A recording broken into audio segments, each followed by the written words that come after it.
Jake Morrison wiped the sweat from his forehead as he stared at the control panel of his salvage ship. The red light was blinking again, which meant another distress signal somewhere in the dark space around them. He had been captain of the Wanderer for 5 years now, and these calls usually meant trouble or death, or both. Lisa Chen looked up from her navigation charts and pointed to the screen where numbers were moving fast.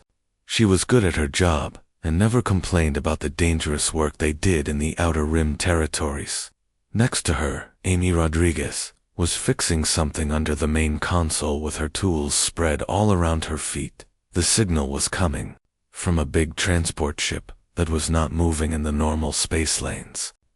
Jake knew that ships this far out usually carried important cargo or people who did not want to be found. Most of the time when ships stopped moving out here, it was because pirates had attacked them. Jake pressed the communication button and spoke into the microphone. The message he sent out got no answer back. He tried 3 more times, but only heard the empty sound of space. Lisa was already changing their course to reach the other ship, while Amy made sure their engines were working. Right? It took them 2 hours to get close enough to see the transport ship clearly. It was much bigger than the Wanderer, and had the long, smooth shape that the Zephyrian people used for their ships. Jake had seen these ships before, but never one that was floating dead in space like this one. The hull had big holes in it where weapons had hit. Some of the metal was twisted and burned. Jake could see that whoever had attacked this ship had been very serious about destroying it. Lisa used the scanner to look for life signs inside the ship, but the results were not good. Amy got their docking tube ready, while Jake put on his spacesuit. They always went aboard dead ships very carefully, because sometimes there were traps, or the ship might explode without warning. Jake carried his plasma rifle and a medical kit, just in case they found someone alive. The airlock of the Zephyrian ship still worked when they connected to it. Jake went in first and found that the ship still had air inside, though it smelled bad, like burned metal and something else he did not want to think about. The lights were very dim, but still working on emergency power. Jake walked through the main corridor and saw the bodies of the Zephyrian crew. They were tall people with pointed ears and silver skin that usually glowed with soft light. Now they were still and dark. Lisa followed behind him and made notes about what they found. Amy stayed near the airlock to watch for danger. The Zephyrians had tried to fight back against their attackers. Jake could see burn marks on the walls where plasma weapons had fired. Some of the crew had been carrying weapons, but it had not been enough to save them. The pirates who did this had been very well armed, and probably had more ships. Jake counted 15 bodies as they moved through the ship. Most of them were adults, but he also found 2 who looked younger. The Zephyrians usually traveled in family groups, so this was probably a merchant family trying to move their goods to a new market in the cargo hold. Jake found what the pirates had been looking for. Most of the containers were broken open and empty. The valuable things inside had been taken. Only broken pieces and worthless items were left scattered on the floor. Jake picked up a small device that looked like it might have been some kind of music player. Lisa called out from the back of the cargo hold, where she had found something behind a stack of containers. Jake walked over to see what she was looking at. At first he thought it was just another pile of cloth and broken boxers, but then he saw it move slightly. A small shape was hiding in the corner where the shadows were darkest. Jake got down on his knees and looked closer. It was a child with the pointed ears and silver hair of the Zephyrian people. She looked very young and very scared. Her big violet eyes stared at Jake, but she did not try to run away. The child was holding a torn piece of cloth that might have been part of someone else's clothing. Her own clothes were dirty and had small tears in them. Jake could see that she had not eaten for a long time, because her face looked thin and her skin was pale, instead of having the healthy glow that Zephyrians usually had. Jake moved very slowly and kept his voice quiet so he would not frighten her more. He put his rifle down on the floor and took the medical kit off his belt. Inside the kit, he found a water bottle and some emergency food bars that were safe for most alien species to eat. When Jake held out the water bottle, the child looked at it for a long time before reaching out with shaking hands. She drank the water very fast, like she had been thirsty for days. Jake opened one of the food bars and broke it into small pieces that would be easier for her to eat. The child ate the food, quickly but carefully, watching Jake the whole time. When she finished eating, she looked up at him with those big violet eyes and said something in the Zephyrian language. Jake's translator device took a few seconds to work on the words, but then it told him what she had said. She had called him Papa. Jake felt something strange happen in his chest when he heard that word. This little girl had lost everything and everyone she knew, but she was looking at him like he might be able to help her, like he might be someone she could trust. Lisa came over and knelt down next to Jake. She was good with children and spoke in a soft voice to the little girl. Amy joined them and offered the child a clean cloth to wipe her face. The three humans looked at each other, and Jake knew they were all thinking the same thing. They could not leave this child alone on a dead ship in empty space. The pirates might come back to make sure they had not missed anything valuable. Even if they did not come back, the ship would eventually lose power and heat and air. The child would die slowly and alone. Jake made his decision quickly, like he always did. He stood up and told Lisa to get the ship ready for a passenger. Amy would help him carry the child back to their ship. They would figure out what to do next, after they got her somewhere safe. When Jake reached down to pick up the child, she did not fight him. She was so light that he could carry her easily in his arms. She put her small hand on his chest and looked up at his face. Again, she said the word that his translator told him meant Papa. Jake carried her through the corridors of the dead ship back to where their own ship was connected. Lisa had already made sure the air was good and the temperature was warm. Amy had found some blankets to make a comfortable place for the child to rest. As their ship moved away from the destroyed transport, Jake looked back at it one more time. Somewhere in that ship were the real parents of this little girl. They had died trying to protect her and their family. Now she only had 3 strangers who happened to find her before it was too late. Jake did not know much about taking care of children, especially alien children. He did not know what she would need to eat or how to help her feel safe again. But when she looked at him with trust in her violet eyes and called him Papa, he knew he would figure it out somehow. The little girl fell asleep in the blankets while their ship traveled toward the nearest human station. Jake sat next to her and watched her breathe. She was alive and safe for now. That would have to be enough until he could decide what came next. The little girl woke up screaming in the middle of the night cycle on the Wanderer. Jake ran to where she was sleeping and found her sitting up with tears running down her face. She was saying words in the Zephyrian language very fast, and his translator could not keep up with all of them. Jake sat down next to her and spoke in a calm voice. He did not try to touch her, because he did not know if that would make her more afraid. Instead, he just stayed close and let her see that he was there. After a few minutes, she stopped crying. But she kept looking around like she expected something bad to happen. Lisa brought some warm milk that was safe for Zephyrians to drink. The child took the cup with both hands and drank it slowly. When she finished, she looked at Jake and said Papa again, but this time her voice was very quiet. Jake thought she might be asking if he was really going to stay with her, or if he would leave her alone again. Jake decided to call her Luna because of her silver hair that looked like moonlight.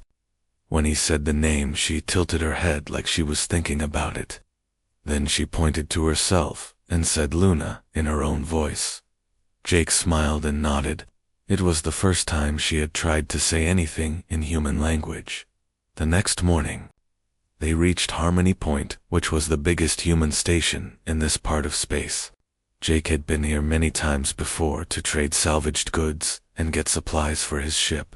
He knew most of the people who worked here, and they knew him as someone who could be trusted. Carol Wright was the administrator who ran the station. She was a serious woman, who always followed the rules exactly.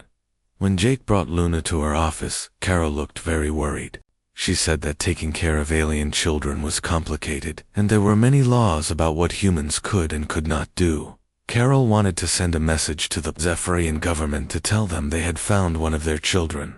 Jake tried to explain that Luna had no family left, but Carol said the government would know what was best for her. Jake did not like this idea, but he could not argue with the laws. While they waited for an answer from the Zephyrian government, Jake took Luna to see Dr. Susan Parker.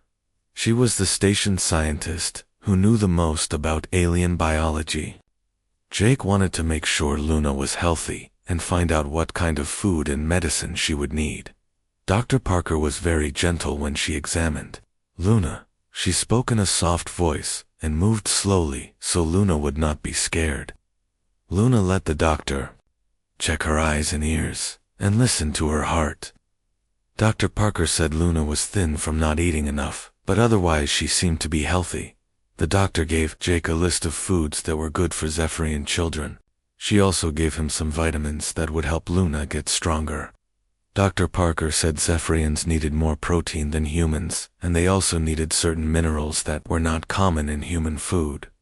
Jake modified his quarters on the Wanderer to make a space for Luna. He moved his extra equipment to storage and set up a small bed with soft blankets. He also installed a light that could change colors, because Dr. Parker said Zephyrians felt more comfortable when they could control the lighting around them. Luna followed Jake everywhere he went on the station. If he had to go somewhere she could not come, she would wait by the door until he came back. She never said much, but her big violet eyes watched everything that happened around her. Jake could tell she was very smart, even though she was scared. Other people on the station started to notice Jake and Luna. At first, they were curious about the alien child, but they were also nervous. Most humans had never been this close to a Zephyrian before. Some of them whispered to each other when Jake and Luna walked by. Rebecca Stone was an engineer who worked on the station power systems. She was about the same age as Jake and had always been friendly to him. When she met Luna, she knelt down and offered her a small toy that made musical sounds. Luna looked at the toy for a long time before taking it. When she pressed the buttons and heard the music, her face showed the first smile Jake had seen from her. Helen Brooks ran a trading post where people could buy food and supplies. She started keeping special items that Zephyrian children might like. She gave Luna a soft cloth animal that looked like something from the Zephyrian homeworld. Luna held the toy very carefully and carried it with her wherever she went. The answer from the Zephyrian government came back after 10 days. Carol Wright called Jake to her office and told him the bad news. The clan that Luna belonged to had been completely destroyed in the pirate attack. There were no relatives left alive who could take care of her. The government said they would try to find another family to adopt her, but it might take a very long time. Jake felt angry when he heard this news. Luna had already lost her real family, and now she might be sent away to live with strangers who did not know her. She had started to trust him and feel safe on his ship. Taking her away from him now would be cruel.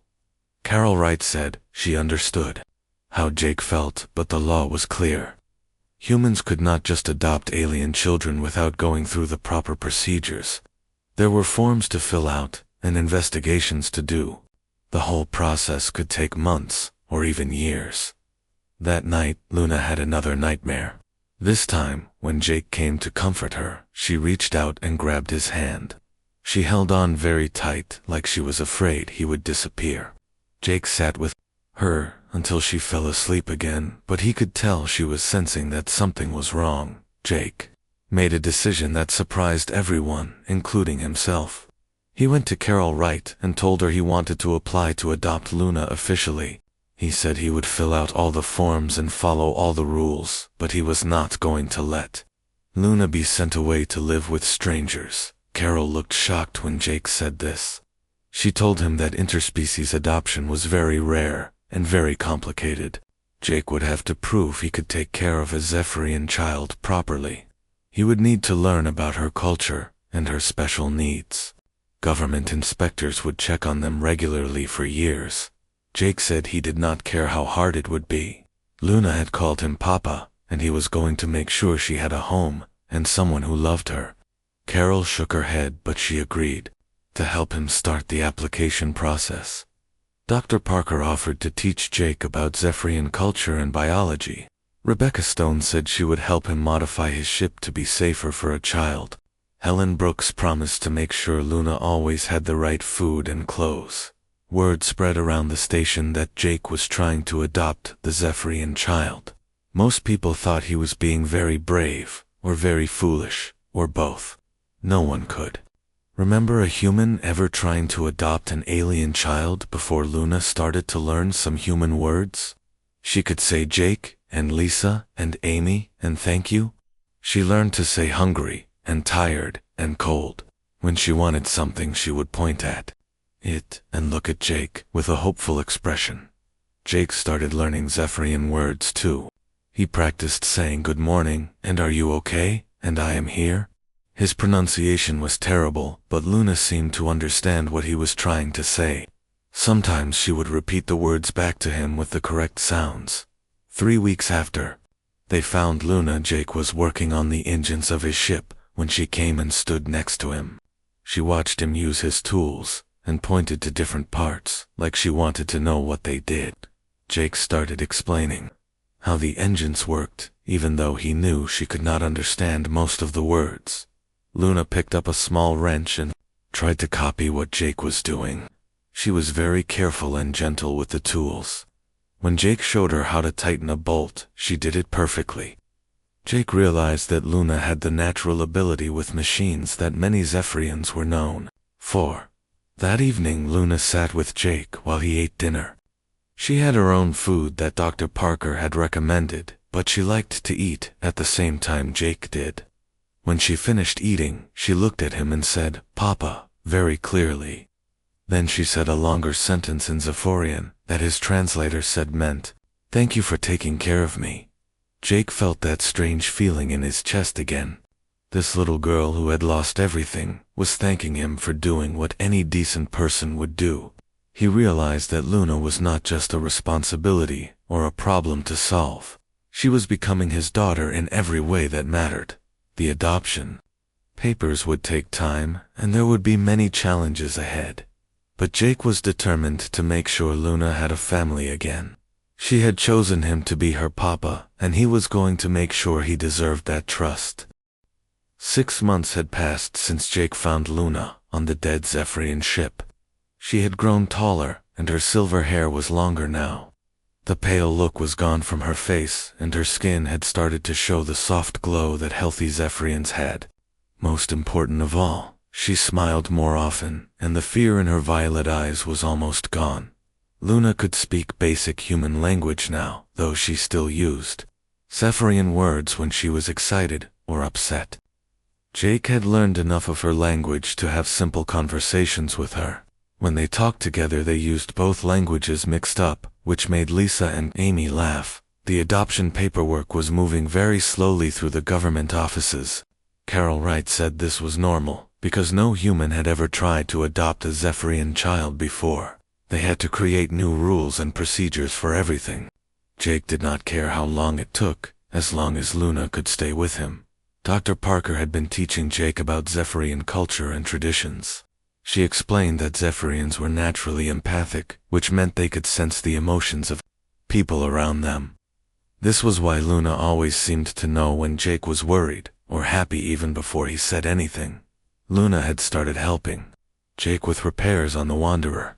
She was very good at working with small electronic parts and could fit her hands into spaces that were too tight for adult fingers. Jake showed her how to use different tools, and she learned very quickly. Sometimes she would suggest a different way to fix something that worked better than what Jake had planned. Rebecca Stone visited them often and had become like an aunt to Luna. She brought books with pictures that taught Luna about human history and culture. Luna especially liked stories about families and adventures in space. Rebecca would read to her in the evenings while Jake worked on ship maintenance. Helen Brooks had started teaching Luna how to cook both human and Zephyrian foods. Luna was very interested in learning how different ingredients worked together to make good meals. She had a natural talent for knowing which spices would taste good together, even when she had never tried them before. One morning, Luna woke up very early and came to find Jake in the engine room. She looked worried and kept looking toward the front of the ship. When Jake asked her what was wrong, she said she felt something bad coming. Jake had learned to trust Luna instincts because Zephyrian empathic abilities could sometimes sense danger before it appeared. On scanners. Jake went to the bridge and checked all the instruments, but everything looked normal. Space around Harmony Point was quiet and peaceful. No other ships were near the station, and there were no distress signals or emergency messages. Jake almost decided to ignore Luna's warning, but something made him double-check the long-range sensors. Far out at the edge of sensor range, Jake found 3 small ships moving toward the station. They were too far away to identify, but they were coming from the direction where pirates were known to operate. Jake immediately sent a warning message to Carol Wright and activated the station defense systems. Carol Wright at first did not believe that pirates would attack such a well-defended station, but when the 3 ships got closer, the scanners identified them as modified fighters with heavy weapons. The station's security team scrambled to their positions while Jake prepared the Wanderer for combat. Luna became very upset when she realized there was going to be a fight. She had seen what pirates could do to ships and families. Jake tried to get her to go to the safe shelter areas where children and non-combat people were supposed to wait during attacks, but Luna refused to leave his side. The pirate ships attacked the station with plasma cannons and missiles. The station defense weapons fired back and destroyed one of the attackers right away. But the other 2 ships were fast and had good pilots. They dodged most of the station weapons and got close enough to start hitting important targets. Jake took the Wanderer out to help defend the station. His ship was not built for fighting, but he had added some weapons over the years for protection against pirates. Luna sat in the co-pilot seat and watched the battle with wide eyes.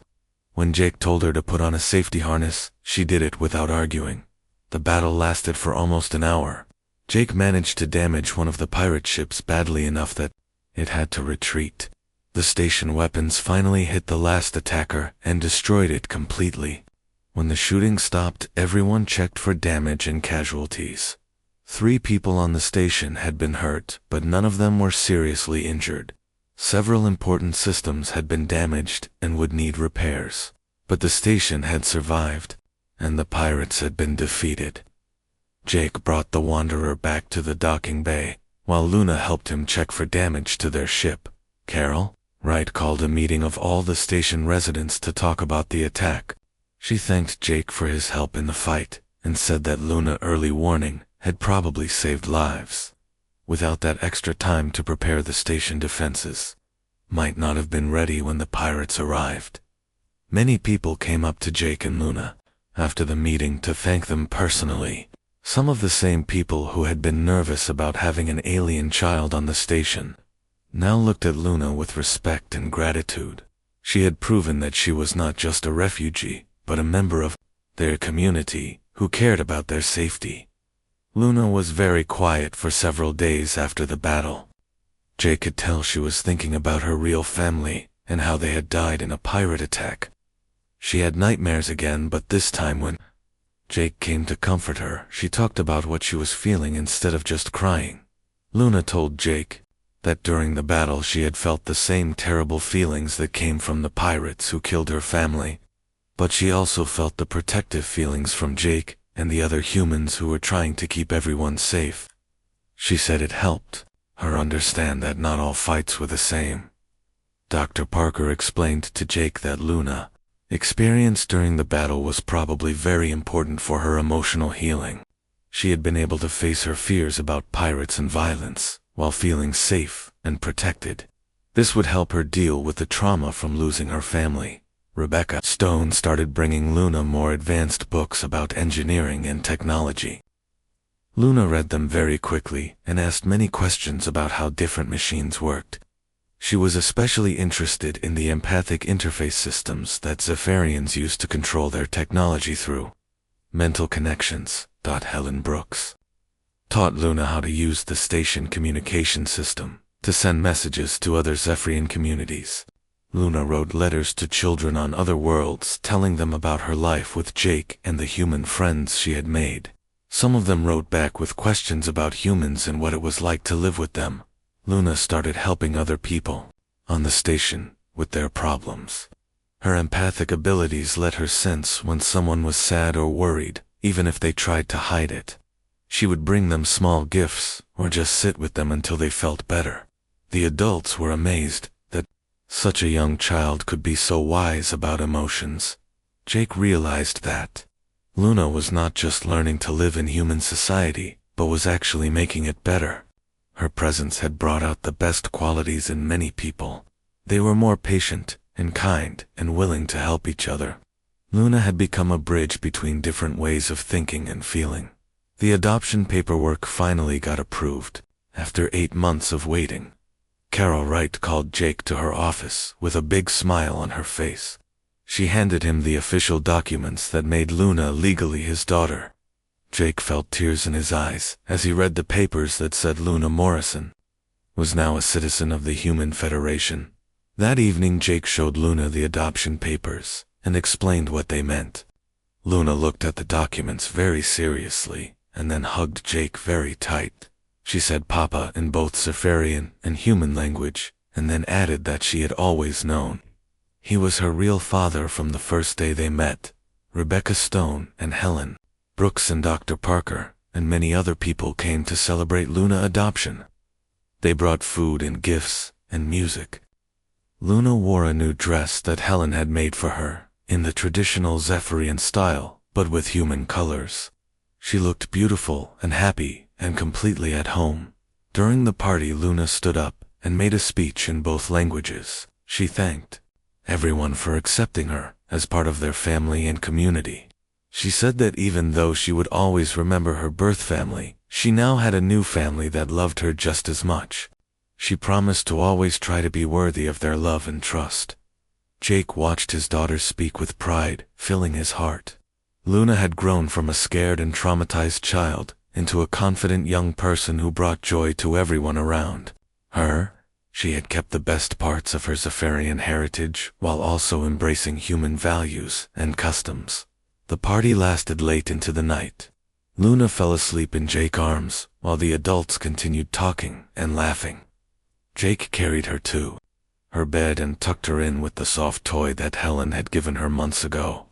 As he watched her sleep peacefully, Jake knew that finding Luna had been the best thing that ever happened to him. He had thought he was saving her life when he rescued her from that dead ship, but Luna had actually saved his life by teaching him what it meant to be a father and how much love one person could hold in their heart. They had both found something they did not know they were looking for. 2 years had passed since the adoption papers were signed, and Luna had become Luna Morrison, officially.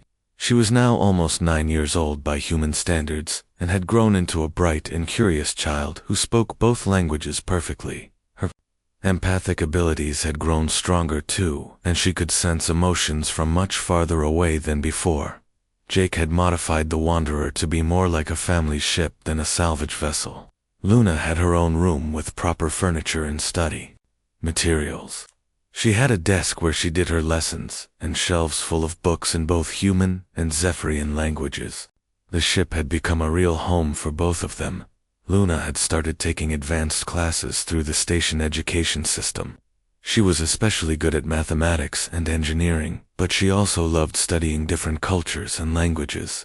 Her teachers were amazed by how quickly she learned new concepts, and how she could see connections between ideas that other students missed. Stories about Jake and Luna had spread throughout the Human Federation and beyond.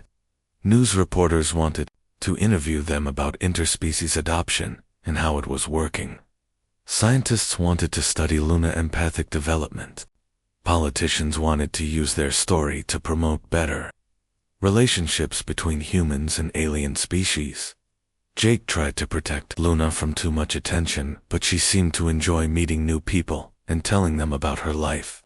She was proud of being both Zephyrian and human, and wanted other children to know that families could be made in many different ways. Her confidence and happiness made their story even more inspiring to others. Other humans had started adopting alien children after hearing about Jake and Luna's success. There were now dozens of interspecies families throughout the Federation.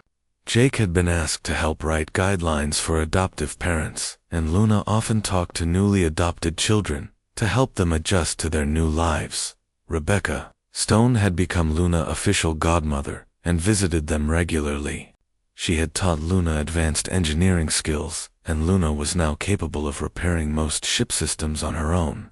Helen Brooks continued to expand Luna cooking skills, and Luna had started creating her own recipes that combined human and flavors in new ways. Dr. Parker had been studying Luna empathic development and was amazed by what she found. Luna abilities were much stronger than typical for her age group. Dr. Parker believed this was because Luna had learned to use her empathy to build connections with humans who experienced emotions differently than Zephyrians. One morning, Jake and Luna were working together in the engine room when the station communication system announced that a Zephyrian diplomatic ship was requesting permission to dock. This was unusual because Zephyrian officials rarely visited human stations. Jake felt worried about what this might mean for Luna. Ambassador Kira was a tall, elegant Zephyrian woman with the traditional silver hair and glowing skin markings of her people. She wore formal robes that showed her high rank in the government. When she met Jake and Luna, she spoke politely, but Jake could sense that she had serious business to discuss. Ambassador Kira explained that the Zephyrian government had been following Luna development with great interest. They were concerned that she was not learning enough about her native culture and traditions. They believed Luna needed to be among her own people to fully develop her empathic gifts and understand her heritage. Luna listened quietly while the ambassador spoke, but Jake could see that she was upset. Her empathic abilities were picking up strong emotions from everyone in the room. When Ambassador Kira finished talking, Luna asked if this meant she would have to leave Jake and go live with strangers. Ambassador Kira said that Luna would be placed with a good Zephyrian family who could teach her things that humans could not. She would attend proper schools where she could learn from Zephyrian teachers. She would be surrounded by other children with empathic abilities who would understand her better than humans ever could. Jake felt anger rising in his chest, but he tried to stay calm for Luna's sake. He pointed out that Luna was legally his daughter, according to human law, and that she was happy and healthy in their current situation. He said that taking her away from the only family she remembered would be cruel and traumatic. Ambassador Kira acknowledged that Luna seemed well cared for, but insisted that cultural identity was more important than current happiness. She said that Luna had a duty to her people to preserve Zephyrian traditions and develop her gifts properly. Without proper training, Luna's empathic abilities might become unstable or even dangerous. Luna finally spoke up and told Ambassador Kira that she did not want to leave Jake. She said that Jake was her papa and the Wanderer was her home. She had friends on Harmony Point who loved her, and she loved them back. She did not understand why she should have to give up everything that made her happy. Ambassador Kira looked surprised by Luna's strong response. She had expected Luna to be excited about the chance to learn about her heritage and meet other Zephyrians. Instead, Luna was clearly distressed by the idea of leaving her adoptive family. Carol Wright was called in to help mediate the discussion. She explained that human law gave Jake full parental rights over Luna, and that the Zephyrian government could not simply take her away. However, she also acknowledged that there were important cultural and developmental issues to consider. The ambassador requested a formal hearing where both sides could present their arguments. A panel of judges from both human and Zephyrian governments would decide what was best for Luna's future. Jake agreed to the hearing because he was confident that Luna's feelings would be taken seriously. while they waited for the hearing to be scheduled. Luna became very quiet and withdrawn. She had nightmares again and followed Jake around the ship like she had when she was first rescued. Jake could tell that the stress was affecting her empathic abilities because she seemed overwhelmed by emotions all the time. Dr. Parker examined Luna and found that her empathic sensitivity had increased dramatically since the ambassador visit. She was picking up emotions from people throughout the station and could not filter them out properly. Dr. Parker said this kind of empathic overload could be very dangerous if it continued. Jake spent hours with Luna, teaching her meditation techniques that Dr. Parker had suggested. They practiced together every day until Luna learned how to create mental barriers that would protect her from too many emotions at once. Slowly, she began to feel more stable and secure again. Rebecca Stone and Helen Brooks organized a support campaign for Jake and Luna. They collected statements from everyone on the station about how Luna had enriched their community and how happy she was with her human family. They documented Luna's achievements in school and her contributions to station life. Other interspecies families sent messages of support from across the Federation. Parents who had adopted alien children shared their own stories about the challenges and rewards of creating families across species boundaries. Many of them said that Jake and Luna case would affect the future of all interspecies adoptions. The hearing was held on a neutral station with judges from both governments present. Ambassador Kira presented her arguments about cultural preservation and proper empathic training. She brought Zephyrian experts, who testified about the importance of heritage and traditional education for gifted children. Jake's testimony focused on Luna's happiness and emotional well-being.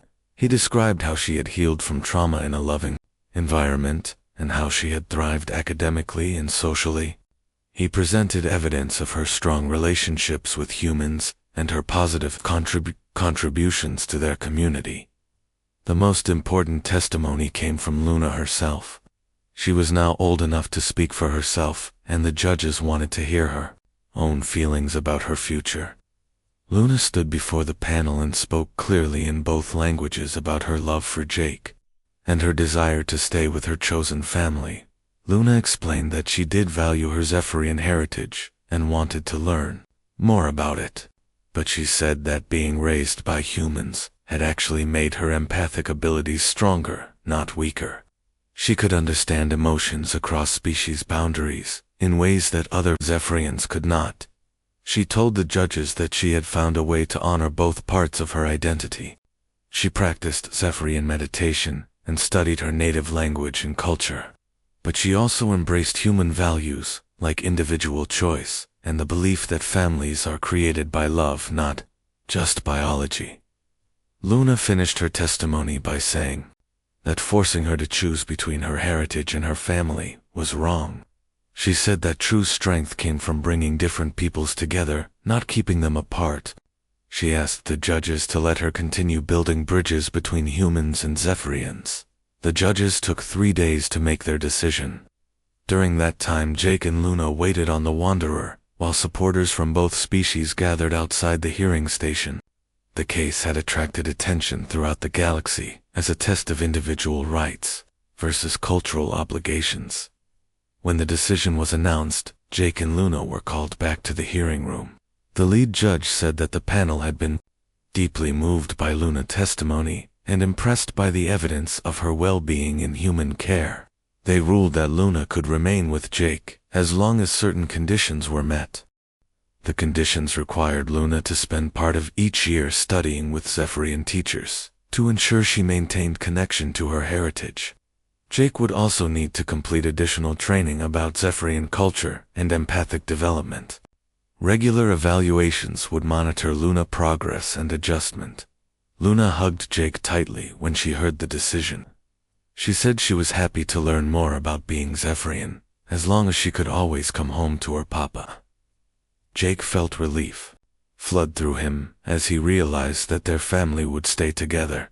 Ambassador Kira looked disappointed, but she accepted the ruling gracefully. She said she hoped that Luna's unique upbringing would indeed create new understanding between their peoples. She promised to help arrange the best teachers and programs for Luna. Cultural education. The victory celebration on Harmony Point lasted for 2 days. People from many different species came to congratulate Jake and Luna, and to express support for interspecies families. Luna spoke to the crowds about the importance of choosing love over fear, and building families based on care and commitment. Jake watched his daughter address the gathering, and felt amazed by her wisdom and strength. Luna had faced a serious challenge to their family and had defended it with courage and intelligence.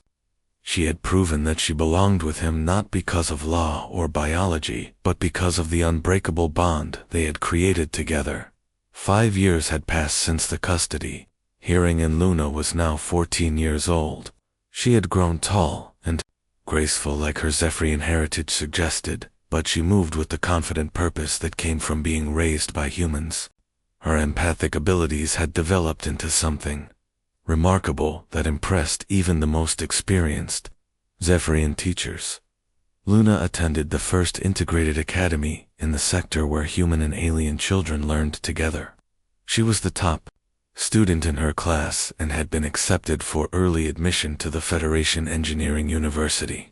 Her teachers said she had a unique ability to understand both technical systems and the emotional needs of the people who used them. Jake had become known throughout the galaxy as an expert on interspecies family relationships.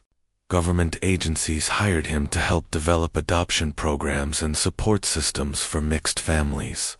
He had written training manuals and spoken at conferences on dozens of worlds about what he had learned raising Luna. The Wanderer had been converted into a mobile rescue and relief vessel that Jake and Luna operated together.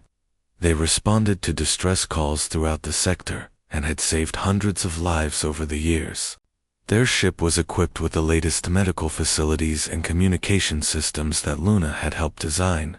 Luna had spent her required time each year studying with Zephyrian teachers, and had learned to blend her native heritage with her human upbringing in beautiful ways.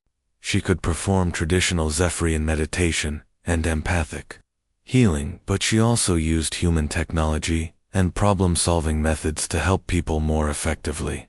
Rebecca Stone had married and started her own family, but remained close to Jake and Luna. Her children considered Luna their honorary sister, and Luna helped take care of them when Rebecca was busy with work. Helen Brooks had expanded her trading business, and now specialized in products that helped interspecies families maintain their cultural connections. Dr. Parker had published several research papers about Luna empathic development that had changed how scientists understood the potential for cross-species emotional connections. Luna had volunteered for many studies and had helped discover new ways that different species could communicate and understand each other. The number of interspecies families had grown from dozens to thousands throughout the Federation. Jake and Luna received letters every week from parents and children who had been inspired by their story to create their own loving families across species boundaries. Many of these families came to visit them for advice and support. Luna had started giving speeches at schools and community centers about tolerance and acceptance. She spoke about how being different made people stronger, not weaker, and how families created by choice were just as real as those created by biology. Her words had influenced laws and policies on many worlds. One morning, Jake and Luna received an emergency distress call from a transport ship that was under attack by pirates near the edge of Federation space. The message said there were families with children aboard who needed immediate rescue. Jake and Luna immediately changed course to help, even though it would be dangerous. When they reached the location, they found a badly damaged civilian transport surrounded by 3 pirate vessels. The pirates were demanding that the passengers surrender their valuables and threatening to kill anyone who resisted. Jake knew they were outnumbered, but he also knew they could not abandon innocent people. Luna used her empathic abilities to scan the emotions of everyone in the area. She could sense the terror of the passengers trapped on the transport, and the cruel satisfaction of the pirates who were tormenting them. She also detected something else that gave her an idea for how to help. Luna told Jake that one of the pirate ships had someone aboard who was not really a pirate, but a prisoner being forced to work for them. She could feel guilt and regret coming from that ship, along with fear and desperation. If they could reach that person, they might be able to turn the situation around. Jake used the Wanderer advanced communication system to send a narrow beam message directly to the person Luna had detected. He identified himself and Luna, and offered to help if the person was willing to work with them. For several tense minutes there was no response, and Jake worried that their message had been intercepted. Finally, they received a reply from someone who said her name was Kate, and that she was an engineer who had been captured by the pirates months ago. She said the pirates had been forcing her to maintain their ships and weapons, but she wanted to escape. She asked what Jake and Luna needed her to do to help save the passengers. Luna guided Kate through the process of sabotaging the pirate ships from the inside. Using her empathic connection, Luna could sense exactly where Kate was and what she was feeling as she worked to disable critical systems. Kate managed to knock out the weapons on 2 of the pirate ships before she was discovered. Jake used the confusion caused by Kate's sabotage to attack the remaining functional pirate ship. The Wanderer was not built for combat, but Jake had learned to use his ship speed and maneuverability to outfight larger vessels. He managed to disable the last pirate ship, while Luna coordinated the rescue of the transport. Passengers. Kate escaped from the pirates during the battle, and was picked up by the Wanderer, along with the passengers from the damaged transport. She was a young human woman about Luna age, who had been studying advanced engineering when the pirates captured her. She was amazed to meet the famous Jake Morrison and his daughter. The rescued passengers included families from several different species who had been traveling to start new lives on frontier worlds. Among them were 2 human couples who had adopted alien children, and one Zephyrian family who had adopted a human child. They were all grateful to Jake and Luna for saving them. Luna spent time with the rescued children using her empathic abilities to help them recover from the trauma of the pirate attack. She could sense their fear and confusion, and knew exactly what to say to make them feel safe again. The adoptive families were impressed by how naturally Luna connected with children from any species. Kate decided to stay with Jake and Luna after they dropped off the rescued passengers at a safe station. She said she wanted to learn from them and help with their rescue work. Kate brought advanced technical skills that complemented Luna, empathic abilities, and Jake experience. The 3 of them became an effective team that rescued many more people over the following months. Kate handled the complex technical challenges of their missions while Luna used her empathy to locate victims and assess their conditions. Jake coordinated everything and made the difficult decisions that kept them all safe. Luna graduation from the Integrated Academy was a major celebration, attended by hundreds of people from dozens of species. She had been chosen as valedictorian and gave a speech that was broadcast throughout the Federation. She spoke about how love could overcome any barrier and how diversity made communities stronger. In her speech, Luna thanked Jake for showing her that fathers were made by devotion, not by blood. She thanked her teachers and friends for accepting her as she was, while helping her become who she wanted to be. She challenged everyone listening to open their hearts to those who were different from themselves. Luna announced that she had been accepted to the Federation Engineering University, but had decided to defer her admission for a year. She wanted to continue rescue work with Jake and Kate to help more people who were in danger. She said that learning to save lives was just as important as learning to build machines. The audience gave Luna a standing ovation that lasted for several minutes. Jake watched his daughter with tears of pride in his eyes. Luna had grown from a frightened refugee into a confident young woman who was making the galaxy a better place. She had become everything he had hoped she could be, and more. After the graduation ceremony, many people came to congratulate Jake on raising such a remarkable daughter. They said that Luna's success proved that interspecies adoption could work beautifully when families were built on love and respect. Jake always replied that Luna had raised him just as much as he had raised her. That evening, Jake and Luna sat together on the bridge of the Wanderer, looking out at the stars. Luna said she sometimes wondered what her life would have been like if Jake had not found her on that dead ship so many years ago. Jake told her that he wondered the same thing about his own life. Luna said she believed that everything had happened exactly as it was supposed to happen. She said that some families were created by choice and destiny, working together to bring the right people together at the right time. She said that she could not imagine having any other father than Jake. Jake looked at his daughter and remembered the scared little girl who had called him Papa, with tears in her eyes. Now she was a strong young woman who brought hope and healing wherever she went. She had kept her promise to be worthy of his love and had exceeded every dream he had ever had for her. Luna curled up next to Jake, like she had when she was small, and they watched the stars together in comfortable silence. Tomorrow they would respond to another distress call and help more people who needed saving. But tonight they were just a father and daughter, enjoying each other company. Their story had become legendary throughout the galaxy as proof that love could cross any boundary and that families came in many forms. Thousands of children had been adopted across species lines because of the example Jake and Luna had set. Their legacy would continue to grow for generations. But for Jake, the most important thing was not the fame or the impact they had made on galactic society. The most important thing was the quiet moments like this, when he could hold his daughter close and know that they had found their way home to each other. Luna had called him Papa, and he had answered that call with everything he had. Neither of them had ever regretted that choice.